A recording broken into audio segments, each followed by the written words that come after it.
ई गीत अपने सब जेखन हम सब लाइव कर रहल छी रतीश राजा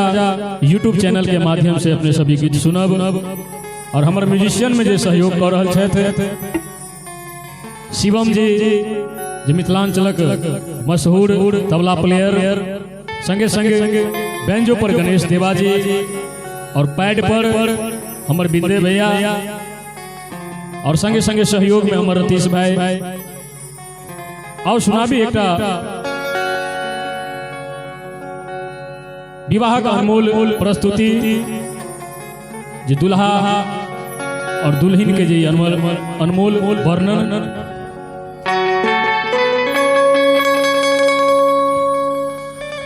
चम चम चम चम चम चम चम चम चम चम चम चम कैया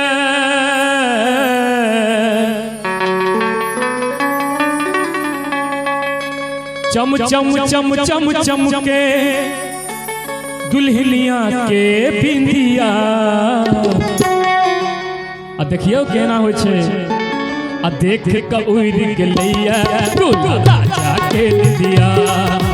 देख के उड़ गेलैया दूल्हा राजा के निदिया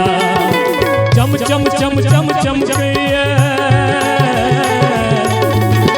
चम चम चम चम के दुल्हनिया के बिंदिया चम चम चम चम चम के दुल्हनिया के बिंदिया देख के उड़ गेलैया दूल्हा राजा के निदिया देख के उड़ गेलैया दूल्हा राजा के निदिया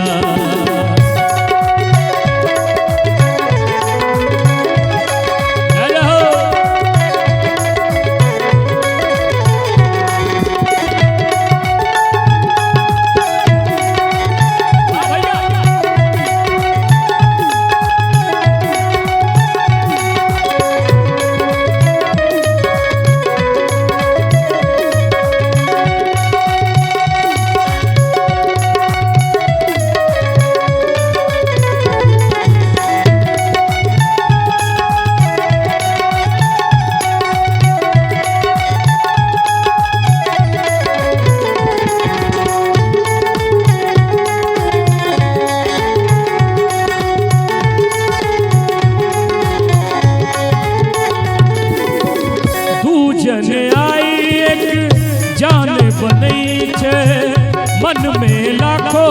अरमान जगई छे हे तू जन आई एक जान बनई छे मन में लाखों अरमान जगई छे जीवनक गगन में उड़तई जीवनक गगन में उड़तई संगे दोनों चिड़ैया जीवनक गगन में उड़ते संगे दोनों चिड़ैया देख के उड़ गेलैया दूल्हा राजा के निदिया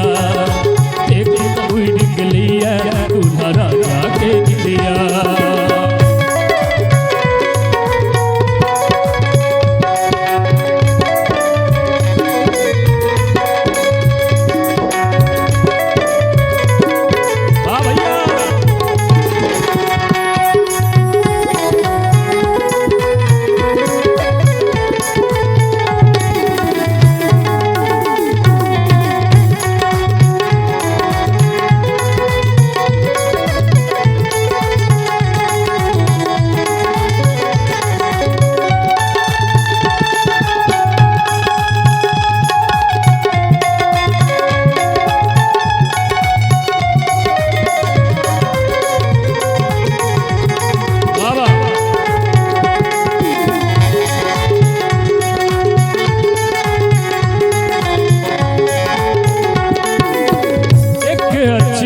भोरता तो सर पराती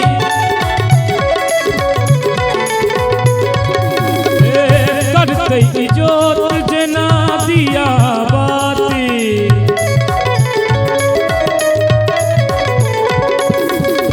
एक अच्छ भोरता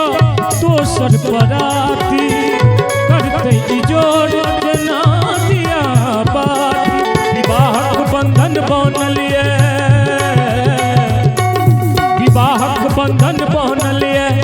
जीवनक नैया